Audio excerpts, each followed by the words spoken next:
بسم الله الرحمن الرحيم داود يكسو دوادا وروحي دلك قديسي يا عالم كينتي سكلمة ديجا هينوت كداون السام تلفزيون كمدة حبنا لسومال لان سبيس شانل حرونتي سمجالة هرجيسة وركنا وحاو ديارة أنا هذا الإساق جبريلا قضبضة وركيجا وهو وين وحكم ذا مدحونا كحيين كجمهورية الصومال لان مدن عبد الرحمن عبد الله إسماعيل سيلعي أيام ما أنت دقح دقيق اسمع عصب أو لغو بلارين أيام مدارك عيال sida oo kalena kormeer balaaro ku soo maray qaybaha kala duwan ee madaarka kulan ay maanta yeesheen guddiga xalinta iyo khilaafaadka golaha wakiilada Soomaaliland oo ay ka mid ahaayeen xubno guurtida ayaan jirin ilaa hadda wax natiijo ah oo ka soo baxay kuwaas waxay hayeen qodobada wararkayga ugu waaweyn haatana u diyaar galowga warkiisa faahfaahsan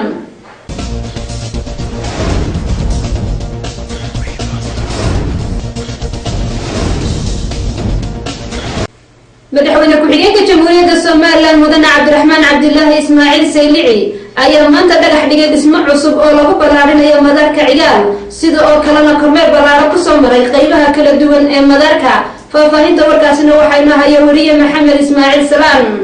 madaxweyne ku-xigeenka Jamhuuriyadda Soomaaliland mudane Cabdiraxmaan Cabdilaahi Ismaaciil Saylici ayaa maanta dhagax dhigay dhismaha gegida labaad ee diyaaradaha ka aadaan oo dhinaca koonfureed ka xiga garoonka diyaaradaha ee Cigaal International Airport dhanka kale waxa uu madaxweyne ku-xigeenka Jamhuuriyadda Soomaaliland mudane Cabdiraxmaan Cabdilaahi Ismaaciil Saylici kormeer ku soo maray dhammaan qaybaha kala duwan ee madaarka kaasi oo uga warbixiyeen mas'uuliyiinta sarsare ee garoonkaasi kaasi ugu horeeyay wasiirka duulista iyo hawada ee Soomaaliland mudane Maxamuud Xaashi Cabdi iyo mas'uuliyiin kale oo uga warramay dhismayaasha ka socda madaarka sidoo kale injineerada gacanta ku haya wadooyinka laga dhisayo madaarka ayaa iyaguna faahfaahin ka siiyay heshiisyo ay wadaan waxa kale oo madaxweyne ku-xigeen kormeer indhaindhayna ku soo maray guud ahaanba qaybaha kala duwan ee madaarka isagoo madaxweyne ku-xigeenku uga warramay saxaafadda kala duwan dulucda socdaalkiisa maanta uu ku tagay madaarka Hargeysa runtii maanta waxa farxad weyn ee ah aniga madaxweynaha Jamhuuriyadda Soomaaliland Axmed Maxamed Siilaayo in maanta wajigii labaad ee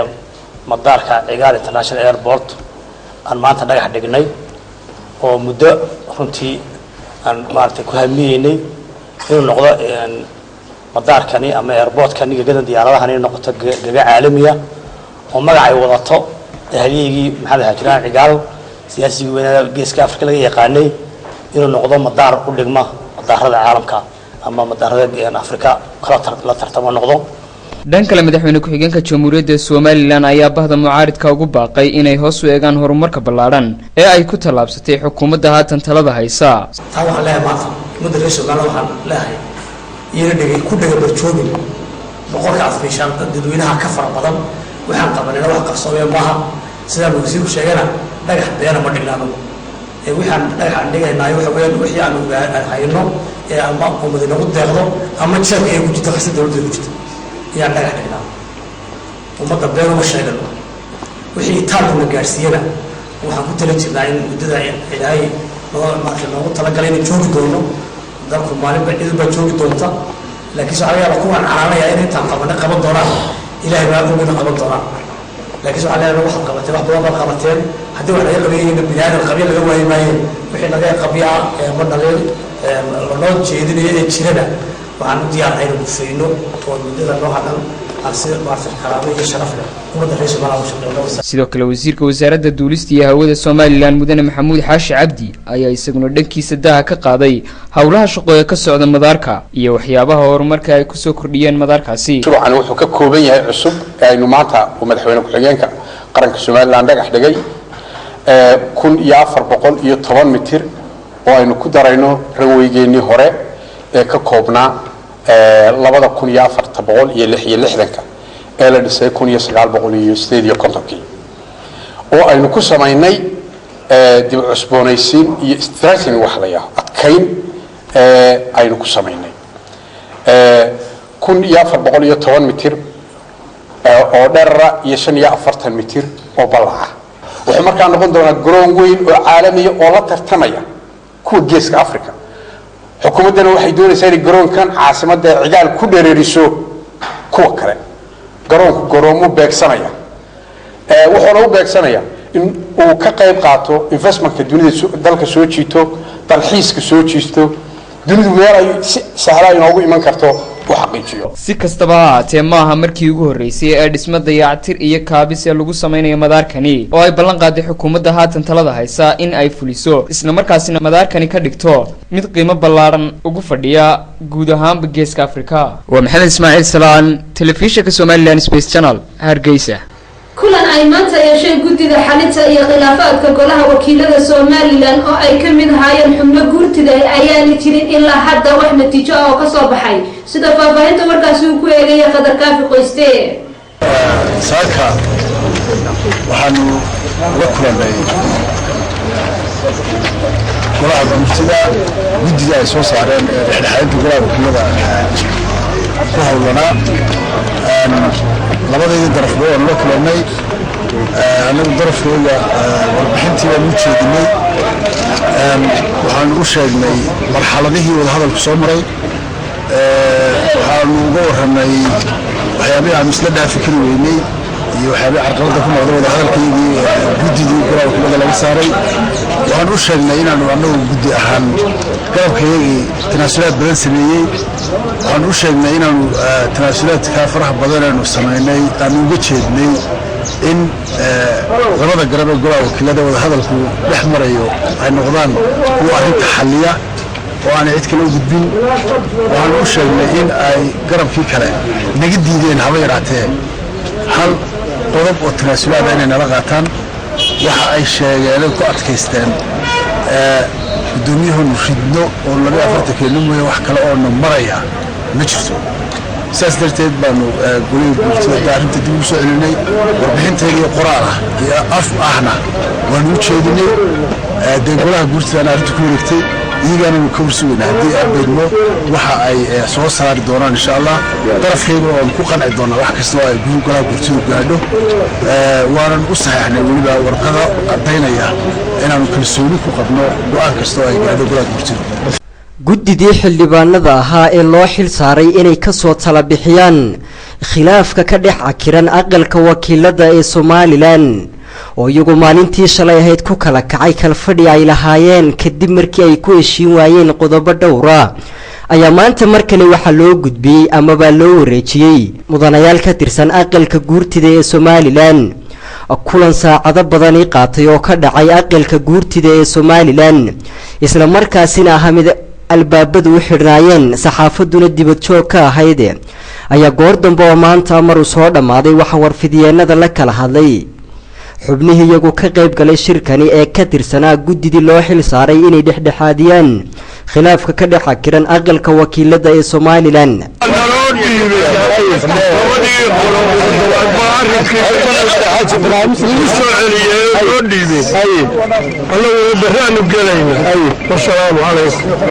isku soo duuduubo khilaafkani ka dhex cakiran aqalka wakiilada ee Somaliland ayaan la garanaynin halka uu ku biyo shuban doono. Qadar Kaafi Muuse Cali iyo Maxamed News, Somaliland Space Channel, Hargeysa. qaar ka mid ah mas'uuliyiinta xisbiga mucaaradka wadani ayaa ka qayb galay munaasabad ballaaran oo lagu soo dhaweynayay taageerayaal ku soo biiray xisbigaasi. wafdi culus oo ka socday xisbiga mucaaradka ee wadani oo uu hogaaminayay gudoomiye ku-xigeenka xisbigaasi wadani Axmed Muumin Saad isla markaana ay ka mid ahaayeen xildhibaan Bashiir Xuseen Tukaale iyo mas'uuliyiin sare oo ka tirsan guddida fulinta ee xisbigaasi wadani ayaa maanta socdaal gaaban ku yimid magaalada Gabley. ujeedada socdaalka wafdigan ayaa ahayd sidii xisbiga wadani loogu soo dhaweyn lahaa garab haweenaha oo hore uga tirsanaan jiray xisbiga kulmiye balse maanta ku soo biiray xisbiga mucaaradka ee wadani. asaa ahaatee wafdigaasi xisbiga wadani ayaa markii u horeysay waxa rabshaday yarar kala hor yimiday kooxo dhalinyaro oo abaabulan oo gaari ay wateen ka tuuray taayiro ololaya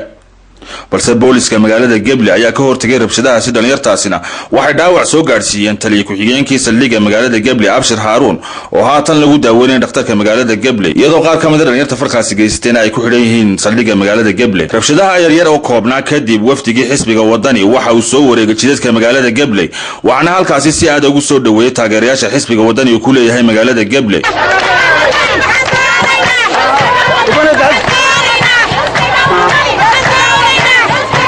intaasi kadibna waxa taageerayaashii iyo wafdigiiba isugu soo biirshubteen hotelka Qasri Cabdalla oo halkaasi xaflad loogu qabtay garabkii haweenka ee xisbiga wadani ku soo biiray maanta. ugu horreyn waxa halkaasi ka hadlay xildhibaan Bashiir Xuseen Tukaale oo ka warbixiyay rabshadaha yaryar ee laga hor yimiday. halkan marka aan soo soconay waxaan arkay maayarkii oo taayiro tuuraya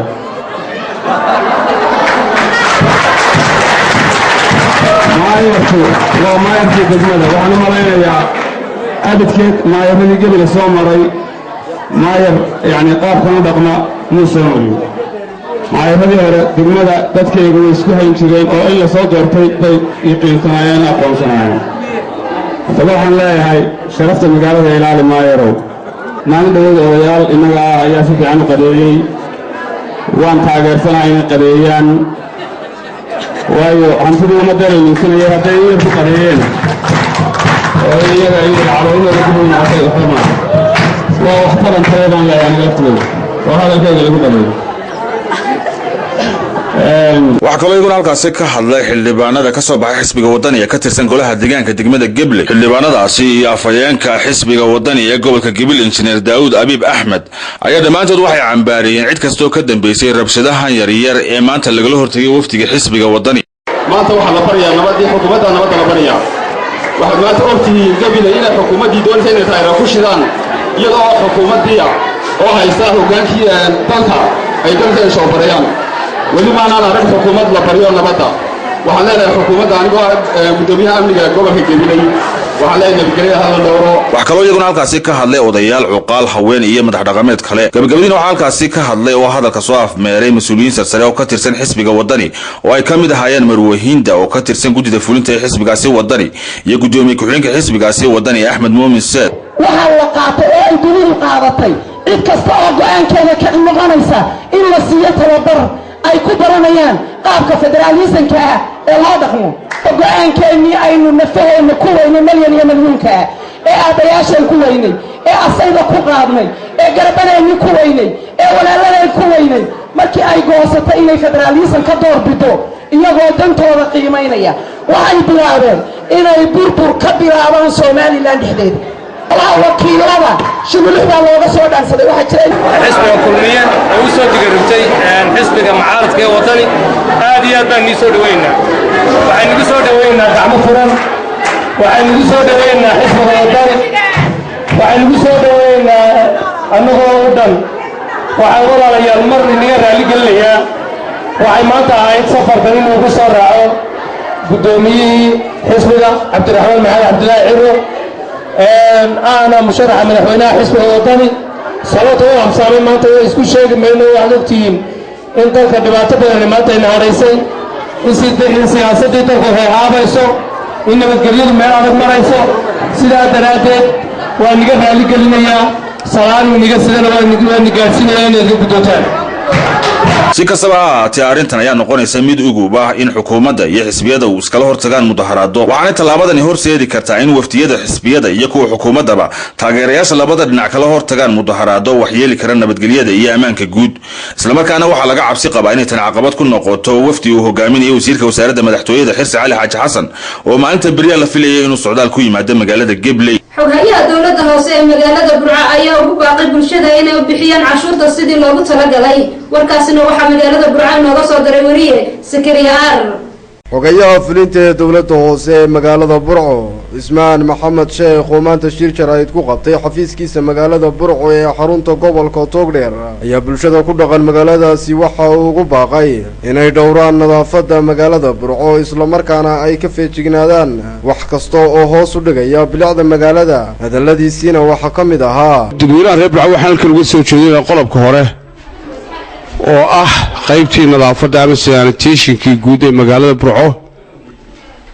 alxamdulillah waa wanaagsan yahay boqolkiiba 85 meelaha waa wanaagsan tahay waxaan sanadkan cusub sameynay gaadiidkii oo tiradoodii kordhinay taa shaqaalihii oo tayadiisii iyo tiradiisiiba kordhinay waxaanu haddii ilaahay raali ka noqdo sameynay afartii waaxood ee magaalada Burco ayaanu afarta gudoomiye ku kala wareejinay qashinkii guud ee magaalada gudoomiye kasta in xaafadiisa iyo shaqaalihiisa iyo gaadiidkiisa ka haysto oo daily halka qashinka looga qaado ilaa reer Burco waxaanu ka codsanaynaa oo wax badan halkan ka sheegnay imika aanu ku celcelinaynaa fadlakum in qashinka nadaafadu hadii qofka Itoobiyaanka ama ajnabiga ay labada kun aad siinaysan haddii aanu goobtii loogu talagalay ku shubaynin muwaadino waxaad ogaataa wax laaliyo wuxuu ku kordhiyay ma jirto geesta kale xogayaha fulinta ee dowladda hoose ee magaalada Burco Ismaan Maxamed Sheekh waxa uu sidoo kale u soo jeediyay dadweynaha magaalada Burco inay u soo bixiyaan cashuur sanadeedkii ku waajibtay 2014 sidii loogu talagalay taasi oo macnaheedu yahay in meel loo wada jeesto horumar ballaaran lagu talaabsado xogayaha oo arrimahaasi ka hadlayana waxa uu yiri qaybta labaad ka hadlay cashuurta weyn cashuurta waxay kala qaybsataa laba qaybood cashuurta dhulka banaan iyo cashuurta ardiyada marka laga reebo qaybta saddexaad iyo daily collection suuqyada laga soo ururiyo marka labada cashuurood ee dhulka banaan iyo ardiyada dadweynaha waxaan u sheegnaa reer Burco ama dadweynaha reer Somaliland ee wax kula dhisma iyo bandhul banaanba Burco inay cashuurtii sanadkan 2014 si hagalaalay isaga soo bixiyaan waxa jirta dad fara badan oo qurbo jooga ama magaalooyinka kale Somaliland ku nool oo dhul ku leh banaan Burco ama dhismaba ku leh oo haba yaraatee diiwaangelinta dawladda hoose qaybta kombiyuutarada ama xafiiska biilasha waxa noogu register gareyshan ama kombiyuutarada noogu jira oo ka soo bilowna cashuurta dhulka banaan iyo ta guryaha ee ardiyadaba 2014 sanadood baa laga joogaa waxa sida qaalibka dhacda 14 sanadood dad haba yaraatee aan wax cashuur bixiyaan aanay jirin dadkaasi inta badan waxay joogaan qurbaha marka waxaan leeyahay muwaadin waxaad kaga sheeganaysaa muwaadinka kale waxaad kaga sheeganaysaa markaad cashuurta bixiso wasakariya Somaliland Space Channel magaalada Burco ee xarunta gobol wararka kale habeenkan caawa idin haynana waxa kamid ah kadib markii toddobaadkan horaantiisii wasaaradda caafimaadka Soomaaliland ay ku dhawaaqday maalmaha tallaalka carruurta iyo hooyada oo ay iska kaashanayeen wasaaradda caafimaadka Soomaaliland iyo hay'adaha WHO iyo UNICEF ayaa guud ahaanba uu ka socday Soomaaliland tallaalka carruurta iyo hooyada haddaba si aan wax uga ogaano arrimahaasi ayaa maru telefishinka madaxa bannaan ee Somaliland Space Channel uu la dhaxmaray mikrofoonka qaar ka mid ah xaafadaha magaalada Hargeysa oo aanu kula kulannay qaar ka mid ah wasaaradda caafimaadka Soomaaliland isla markaana ku guda jiray shaq iyo ololaha tallaalka oo aanu la kulanay ayaa sheegay in ay si wanaagsan u socoto isla markaana ay la qabsadeen bulshada reer Somaliland tallaalka iyagoo arrimahaasi ka hadlayana waxa ay yiraahdeen taasoo aanu runtii ilaahay ugu mahadnaqayno alxamdulilaahi rabbil caalamiin sanadkan iyo sanadkii hore ee aanu tallaalka ku jirayba ay u dhaxayso difference weyni oo uu dadkii fahmay tallaalkii markasta oo aanu soo baxna ama galinka hore ha noqoto ama galinka dambe ha noqotee aanu tallaalayno ugu yaraan 60 carruur iyo 40 hooyo ah aananu u aragnay inay fahmeen dadku tallaalkii haddana waxaanu leenahay faraska waxa usha loogu dhuftaa inuu dheereeyo waxaanu leenahay aabe iyo hooyo tallaasho ubadkiina oo dumarkan odhanaya ma irbadiiba alla iga daa irbada way ooyeysaa caaway ooyeysaa inay jirto oohin ka fara badan taas oo habeen qurayiyada u ooyeysaa markay tallaashay oo ay aspirin yar siisaa ku filan ay in badan ka ooyi doonto waa inay kuwa isgeejinaya ee caaway igu ooyeysaa ay fahmaan inay oohin ka badan jirto marka cudurrada faafa kaga dhacaan sida jadeecada oo kale oo aan tallaalkeedii sidno booliyada iyo cudurrada badan ee kale ee iyadana tallaalkoodii aanu sidnay ee jira waxaanu leenahay aabe iyo hooyo waa inaa kordhisaan annaguna aanu kordhinno oo aanu guntiga dhiisha iskaga dhigno inta cashe ee noo hadhay hore magacay waxaa la istaa maxamed caashi waxaan ka socdaa isbitaalka weyn ee Hargeysa waxaan ahay ardaydii neerska laakiin